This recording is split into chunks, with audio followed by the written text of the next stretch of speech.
السلام علیکم ورحمۃ اللہ۔ دوستو، جن کی اولاد نہیں ہے تو آج کا یہ ٹوٹکا، یہ وظیفہ ان کے لیے ہے۔ آپ لوگوں نے یہ عمل، یہ ٹوٹکا لازمی کرنا ہے۔ بہت آسان ہے، کوئی لمبا وظیفہ یا ٹوٹکا نہیں ہے، انشاءاللہ العزیز آسان سا وظیفہ ہے۔ میں یہ کہتا ہوں اللہ رب العزت آپ کی خوشیاں لوٹا دیں گے، آپ کی اولاد ہو جائے گی انشاءاللہ۔ اولاد دینے والا کون ہے؟ اللہ ہے نا۔ لیکن ہم نے اللہ کو راضی کرنا ہے، اللہ رب العزت ہم سے راضی ہو جائے، مہربان ہو جائے، اللہ رب العزت ہماری خوشیاں لوٹا دے، ہماری بہاریں دے دے۔ تو آئیے، یہ ٹوٹکا آپ نے لازمی کرنا ہے، بہت آسان سا ہے۔ آپ لوگوں نے 3 عدد کھجور لے لینی ہے، 3 عدد کھجور۔ رات کو سوتے وقت آپ نے 3 عدد کھجور کے اوپر 11 مرتبہ پڑھنا ہے، یا جبارو۔ کیا پڑھنا ہے؟ یا جبارو، یا جبارو۔ 11 مرتبہ پڑھ کے آپ نے وہ 3 عدد کھجوروں کو دودھ میں ڈال لینا ہے، دودھ میں ڈال لینا ہے، مطلب گلاس ہو یا کوئی کپ ہو، اس کے اندر آپ نے دودھ ڈالنا ہے۔ دودھ کے اندر یہ 3 عدد آپ نے کھجوریں ڈال لینی ہے، اور اس کے بعد آپ نے سو جانا ہے۔ صبح اٹھتے ہی وضو کر کے آپ نے نہ کوئی پانی پینا ہے، نہ کوئی اور چیز کھانی ہے۔ سب سے پہلے کوئی چیز کھانی ہے تو وہی کھجور کھانی ہے۔ آپ میاں بیوی میں سے کوئی بھی، آپ میں سے کوئی بھی 2 عدد کھجور کھا لے، لیکن ایک بات ذہن میں رکھیں، جب آپ کھجور کھا رہے ہوں تو اس وقت بھی آپ نے یہ عمل کرنا ہے، یہ پڑھنا ہے، یا رحیم یا کریم، یا رحیم یا کریم، یا رحیم یا کریم، یہ پڑھ لیں، یا رؤوف یا رحیم، یا رؤوف یا رحیم، یہ آپ نے پڑھنا ہے۔ ان میں سے کوئی الفاظ جو آپ کو آسان لگتے ہوں تو وہ آپ نے پڑھ لینے ہیں۔ اس کے بعد وہ آپ نے 2 عدد کھجور کھا لینی ہے، اس کے بعد وہ دودھ بھی پی لینا ہے، اور ایک دانہ جو ہے نا بچ گیا ہے، ٹھیک ہے نا، اس کو آپ نے اسی گلاس کے اندر رہنے دینا ہے۔ دودھ آپ نے پی لیا، لیکن وہ کھجور کا ایک دانہ بچ گیا ہے، رہ گیا ہے۔ جب سورج بلند ہو جائے، مطلب کیا، جب سورج اونچا ہو جائے تقریباً 8 بجے یا 9 بجے کے درمیان، آپ نے پھر وہی کھجور کا دانہ کھا لینا ہے، وہی کھجور کا دانہ آپ لوگوں نے کھا لینا ہے۔ آپ میں سے میاں بیوی میں سے کوئی بھی کھا لے، تو یہ عمل آپ نے 11 مرتبہ، مطلب یہ عمل آپ نے 11 دن کرنا ہے۔ انشاءاللہ دیکھنا کہ اللہ رب العزت آپ کی خوشیاں لوٹائیں گے، آپ کی اولاد ہوگی۔ تو بہت ساری عورتوں نے یہ عمل کیا ہے، اور بہت سارے ہمارے دوست سے انہوں نے یہ عمل کیے ہے۔ اللہ رب العزت کسی کو 2 منتھ میں نہیں گزرے، اللہ رب العزت نے انہیں اولاد دے دی۔ تو بعض ایسے تھے کہ جن کو 1 سال کے بعد ہوئی ہے، لیکن انہوں نے یہ عمل چھوڑا نہیں ہے، وہ عمل کرتے رہے۔ دیکھیں، ہر عمل ان کے اپنے عقیدے، یقین، دل سے تعلق رکھتا ہے۔ مطلب کیا ہے، جتنا آپ دل سے وظیفہ کرو گے اتنا آپ جلدی فائدہ پاؤ گے۔ اگر آپ نے سستی کی، کبھی کیا کبھی چھوڑا، تو پھر لیٹ بھی ہو سکتی ہے۔ یا بہت سے لوگ ایسے ہوتے ہیں، وظیفہ لے لیتے ہیں، ہم سے اجازت بھی لے لیتے ہیں، ہم انہیں دے دیتے ہیں، عمل کرتے رہتے ہیں، لیکن کچھ دن کیا، چھوڑ دیا، تو اس کے بعد کسی اور حضرت کا وظیفہ لے لیا، کسی اور حضرت کا جو ہے نا ٹوٹکا لے لیا، تو پھر وہ لوگ کبھی نہیں کامیاب ہوتے۔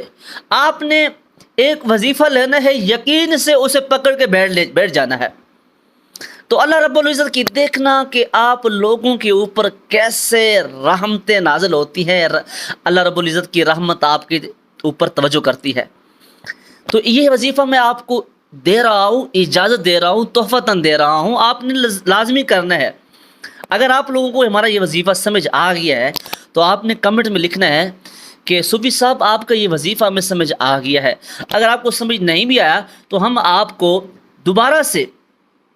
دوبارہ سے جو ہے نا لکھ کے بھیج دیں گے، انشاءاللہ آپ کو سمجھ آ جائے گا۔ اس کے علاوہ اگر کوئی بھی ساتھی ہے یا ہمارا بھائی ہے، بہن ہے، کوئی وظیفہ انہوں نے پوچھنا ہے، ان کو طلب ہے کسی بھی حوالے سے، کسی بھی اعتبار سے، تو کمنٹس میں آپ نے لازمی لکھنا ہے۔ انشاءاللہ اپنے بھائیوں کو، اپنی بہنوں کو ضرور وظیفہ دوں گا، اور ضرور ٹوٹکا دوں گا، انشاءاللہ آپ کی پریشانیاں بھی اللہ رب العزت دور کر دیں گے، آپ کے مسائل بھی حل ہو جائیں گے۔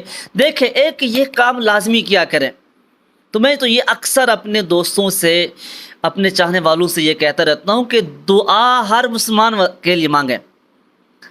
بہت سے لوگوں کو دیکھا ہے اپنے لیے دعا مانگتے رہتے ہیں لیکن دوسروں کے لیے نہیں مانگتے۔ بہتر اچھا انسان تو وہی ہے نا جو اپنے ساتھ دوسروں کو شامل کرتا ہے، دعا میں کنجوسی نہیں کرتا۔ مجھے یہ بتائیں، اللہ کے خزانوں میں کوئی کمی ہے؟ اللہ کے خزانوں میں تو کسی قسم کی کمی بھی نہیں ہے، تو پھر ہم کیوں کنجوسی کرتے ہیں؟ یہ بھی عادت بنا لیں۔ میں جن احباب کو یہ وظیفہ، یہ ٹوٹکا دے رہا ہوں اولاد کا، ان سے یہ میری ریکویسٹ ہوگی کہ دعا مانگیں، بکثرت مانگیں اللہ تعالیٰ کی ذات سے۔ صبح مانگے، شام مانگے، چلتے پھرتے مانگتے رہیں، کیونکہ ہم تو مانگنے والے ہیں، ہم تو مانگتے ہیں۔ داتا کون ہے؟ اللہ ہے، ہم نے تو اللہ سے مانگنا ہے، ٹھیک ہے نا؟ تو دعا بکثرت مانگیں، اپنے لیے بھی مانگیں، دوسروں کے لیے بھی ضرور مانگیں، کنجوسی نہیں کرنی اللہ تعالیٰ کی ذات سے، تو اپنے لیے بھی دوسروں کے لیے مانگتے رہیں۔ تو یہ میرا ایک آپ کو ایک شرط ہے، یہ ایک ریکویسٹ ہے، یہ آپ نے لازمی کرنا ہے، اپنے لیے دوسروں کے لیے ضرور دعا مانگیں۔ دیکھنا کہ اللہ رب العزت آپ سے کیسے راضی ہوتے ہیں۔ یہ دعا میں ہمیشہ یہ بات لازمی کیا کریں، اے اللہ جتنے بھی مسلمان پریشان حال ہیں، اے اللہ ان کا حامی ناصر ہو، ان کی پریشانیاں دور کر۔ جتنے ہی لوگ ہسپتالوں میں ہیں، یا اللہ ان کو شفا عطا فرما، ان کی مجبوریاں پریشانیاں دور فرما۔ جو رزق کے اعتبار سے پریشان حال ہیں، اے اللہ ان کا حامی ناصر ہو، اے اللہ ان کے لیے آسانی فرما۔ جو مقروض ہیں ان کے لیے آسانی فرما۔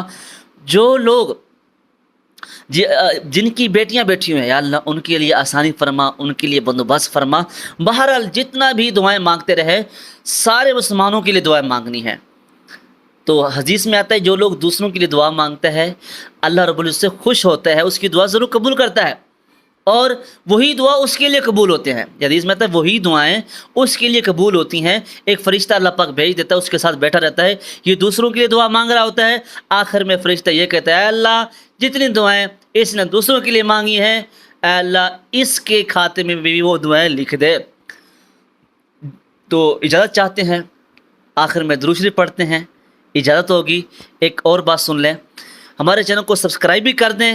اگر آپ میں سے کوئی ساتھی ہم سے قرآن مجید پڑھنا چاہتا ہے، یا اپنے بچوں کو جو ہے نا ہم سے پڑھوانا چاہتا ہے، نمبر ہمارا نظر آ رہا ہے، اس پر رابطہ کرنا ہے، انشاءاللہ آپ کو قرآن مجید بھی پڑھائیں گے۔ اجازت چاہتے ہیں، درود شریف پڑھتے ہیں۔ اللہم صلی علی محمد وعلی آل محمد کما صلیت علی ابراہیم وعلی آل ابراہیم انک حمید مجید۔ اللہم بارک علی محمد وعلی آل محمد کما بارکت علی ابراہیم وعلی آل ابراہیم انک حمید مجید۔